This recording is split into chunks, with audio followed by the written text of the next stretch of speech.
Le film commence au début des 2000, alors qu'une jeune fille nommée Bethany Hamilton se remémore son enfance à Hawaï.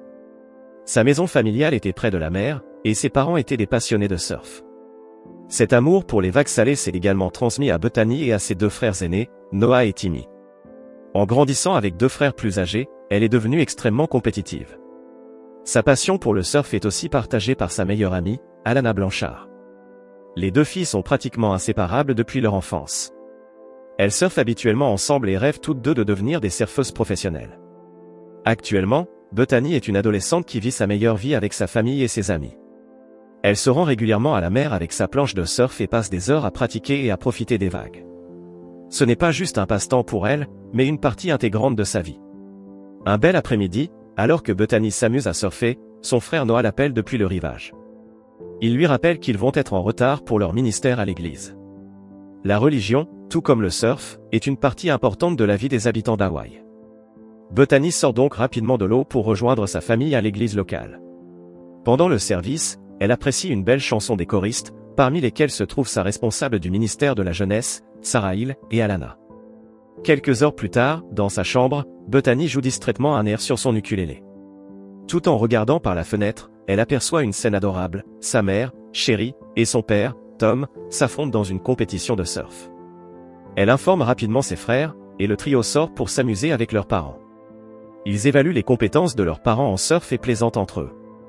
On apprend également que Tom a une opération de remplacement du genou prévue plus tard cette semaine-là.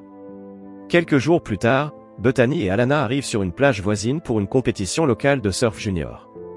Toute la zone est en effervescence avec des jeunes, des locaux, des touristes et même des représentants de grandes entreprises. Peu après, la compétition commence, et les enjeux sont élevés. Les commentateurs annoncent que les 3 premiers sur le podium auront la chance de concourir au niveau régional d'Hawaï. Les participants entrent alors dans l'eau et attendent avec impatience la bonne vague.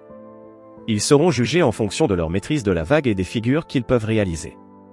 Après le premier tour, 3 filles se démarquent du reste. Bethany est fermement à la 3e place tandis qu'Alana occupe la 1re position. La rivale acharnée de Bethany, la talentueuse et rusée Molina Birch, est en 2e position. Cette fille, extrêmement compétitive, n'hésite pas à utiliser toutes les tactiques pour remporter la victoire, même si elles ne sont pas très sportives, mais totalement légales. Il est évident qu'elle agace Bethany, ce qui affecte sa performance. Pendant la pause, Tom conseille à sa fille de se calmer et de se concentrer. Expert en surf, il lui donne également quelques conseils techniques. Cela fait une énorme différence, et les performances de Bethany s'améliorent immédiatement. Après le dernier tour de la compétition, Alana prend la 3e place, Molina la 2e, et Bethany remporte la 1re place. Les choses s'améliorent encore pour Bethany lorsqu'une agence nommée Rip Curl annonce qu'elle souhaite les sponsoriser pour la compétition régionale. Un peu plus tard, Bethany et Alana croisent Molina près d'un marché aux puces. Leur rivale amère les informe qu'elle fera tout ce qui est en son pouvoir pour remporter la compétition régionale. Le lendemain, Bethany assiste à un service de jeunesse dans l'église locale. Elle discute avec Sarah après le service. Leur conversation révèle que Bethany devait rejoindre une mission d'église au Mexique. Mais maintenant qu'elle est sélectionnée pour les compétitions régionales, elle a décidé de se retirer de la mission. Sarah est légèrement déçue par cette nouvelle, ce qui se voit clairement sur son visage.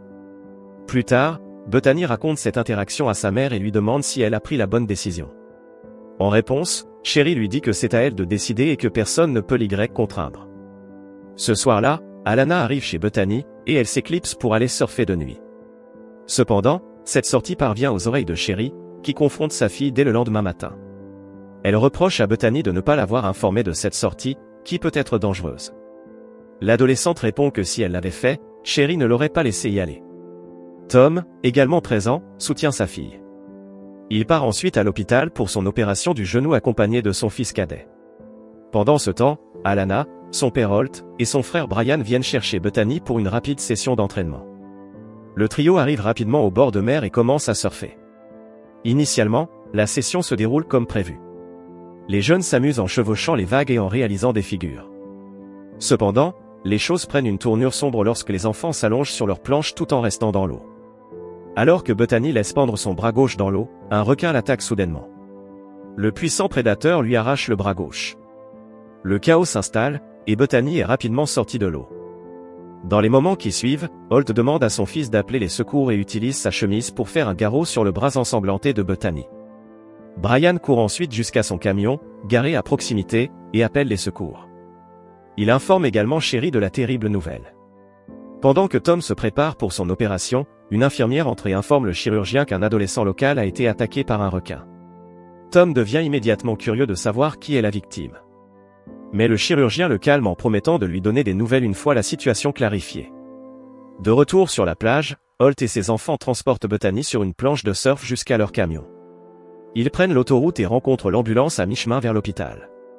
Malheureusement, Tom reçoit bientôt cette terrible nouvelle et essaie immédiatement de rentrer chez lui. Mais le chirurgien le retient et lui fait remarquer qu'il peut à peine marcher. Malgré une importante perte de sang en très peu de temps, les médecins parviennent à sauver Bethany. Elle se réveille plusieurs heures plus tard et trouve sa famille à ses côtés. L'adolescente montre une grande sérénité et ne pleure même pas devant ses parents. À ce moment-là, Holt entre dans la chambre, et Bethany le remercie de lui avoir sauvé la vie. Quelques instants plus tard, le médecin arrive et explique que Bethany ressentira encore de la douleur pendant quelques jours. Il ajoute qu'elle a perdu près de 60% de son sang, et que c'est un miracle qu'elle soit encore en vie. Quelques jours passent, et Alana rend enfin visite à son amie à l'hôpital. Très émue par la tragédie, elle a à peine les mots pour parler. Mais Bethany l'encourage à aller de l'avant et à faire la séance photo pour Rip Curl sans elle. Plus tard, Bethany est autorisée à quitter l'hôpital et est raccompagnée chez elle par sa mère. Une grande foule de journalistes attend pour recueillir des déclarations de Bethany. Mais Tom intervient et conduit la voiture à l'arrière de la maison pour les éviter. Au fil des jours, Bethany commence lentement à réaliser la gravité de sa blessure. Elle essaie de s'occuper des tâches basiques, mais elle s'avère extrêmement difficile pour elle. Cependant, tout n'est pas sombre, car Tom apporte une nouvelle réconfortante lors du dîner. Il informe tout le monde qu'il a reçu un appel d'une émission nommée Inside Edition. Il propose d'offrir un bras prothétique à Bethany si elle accepte de donner une interview. À la surprise générale, l'adolescente dit qu'elle n'y voit aucun inconvénient et accepte l'offre. Peu importe l'ampleur de la tragédie, Bethany comprend que la vie continue. Elle essaie de s'adapter à sa nouvelle vie du mieux qu'elle peut. Elle se rend également à l'hôpital quelques semaines plus tard pour faire retirer ses points de suture. Sherry ne peut pas se retenir et éclate en sanglots en voyant l'état du bras de sa fille. Dès que Sarah, la ministre locale de l'église, revient du Mexique, elle rend visite à l'adolescente. Les deux discutent, et Bethany pleure en évoquant cette terrible épreuve. Mais Sarah lui conseille de garder la foi et affirme que quelque chose de bien sortira de cette situation difficile. Entre-temps, des pêcheurs locaux finissent par capturer et abattre le même requin qui a arraché le bras de Bethany. Tom ne peut s'empêcher de pleurer en testant la taille de sa mâchoire avec l'empreinte de morsure sur la planche de surf de Bethany. Cet après-midi-là, Bethany se rend à la plage où Alana participe à sa séance photo pour Rip Curl. Cette dernière lui demande de reprendre le surf, et Bethany accepte finalement. Plus tard, elle prépare un repas pour sa famille et leur annonce qu'elle est prête à retourner surfer. Tout le monde est ravi de la nouvelle, et la famille emballe joyeusement son matériel avant de se rendre à la plage. À la surprise générale, Bethany montre une grande maîtrise sur sa planche, et Noah filme l'événement avec sa caméra. L'adolescente est si enthousiasmée qu'elle dit à sa famille qu'elle veut participer à la compétition régionale. Le jour de Thanksgiving arrive bientôt, et Tom organise une fête où il porte un toast en l'honneur de Bethany. Il remercie Dieu qu'elle soit encore en vie et qu'elle puisse être avec eux. Sherry va également voir Holt pour le remercier d'avoir sauvé sa fille. Cependant, cette vague de positivité ne dure pas longtemps. Quelques jours plus tard, Inside Edition offre à Bethany un bras prothétique. Bien qu'il ressemble étonnamment à un vrai bras, il ne peut pas supporter de poids, ce qui signifie qu'elle ne pourra pas l'utiliser pour surfer. Bethany avait beaucoup d'espoir, mais ses rêves semblent s'effondrer. Voyant sa tristesse, Sherry lui dit qu'elle est belle même sans prothèse. Avec le soutien de sa famille, Bethany commence à s'entraîner pour la compétition régionale. Chaque session est filmée afin qu'elle puisse revoir ses erreurs et les corriger. Le grand jour arrive vite, et toute la famille Harrison se rend sur le lieu de la compétition. Là-bas, Bethany voit un membre de son église recueillir des dons pour les habitants de Thaïlande, dévastés par le tsunami de l'océan Indien en 2004. Malheureusement, Bethany ne performe pas bien, incapable de prendre les vagues à temps. Molina, la favorite pour remporter la compétition, continue ses habitudes exaspérantes. Elle harcèle impitoyablement Bethany et les autres participants. Voyant cela, Alana intervient pour l'empêcher de perturber Bethany, mais elle finit par être disqualifiée.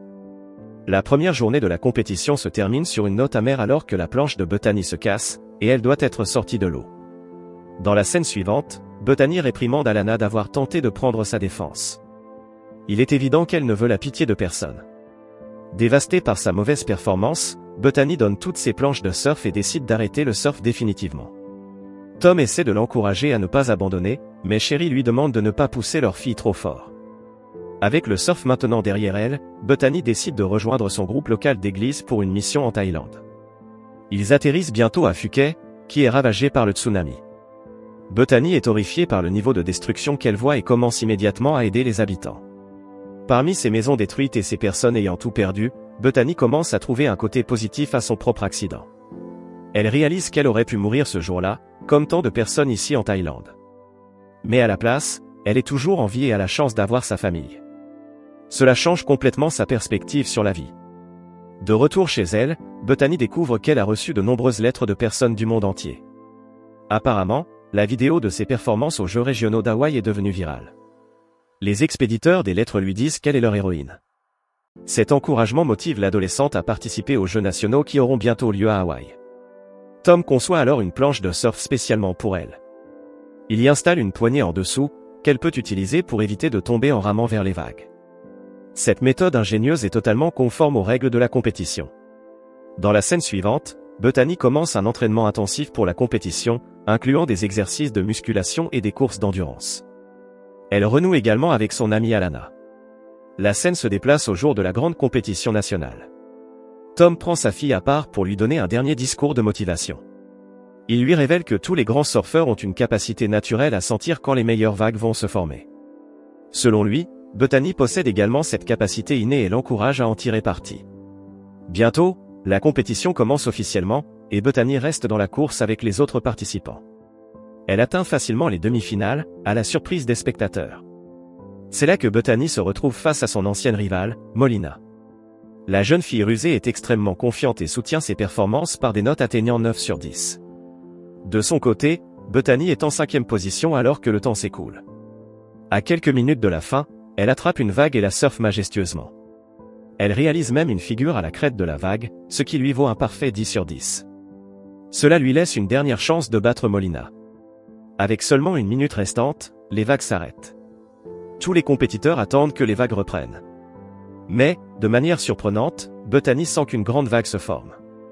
Elle rame seule et réussit à la capturer juste au moment où le klaxon retentit. Les spectateurs sont stupéfaits lorsqu'elle la surfe magnifiquement. Cependant, les juges déclarent que sa dernière performance ne compte pas, car elle s'est mise debout après la fin du chronomètre. Tom est furieux de cette décision, mais Bethany lui dit que cela signifie beaucoup pour elle d'avoir pu performer aussi bien. Finalement, Molina est déclarée vainqueur officielle de la compétition. Elle reçoit le prix de la première place mais décide de le partager avec Bethany. Après les cérémonies, Bethany est interviewée par des journalistes. Il lui demande si, étant donné la possibilité de revenir en arrière, elle choisirait encore de surfer le jour où elle a perdu son bras. Bethany répond qu'elle ne changerait rien à ce qui lui est arrivé. Elle croit que son expérience lui a donné l'opportunité de se connecter avec et d'inspirer davantage de personnes.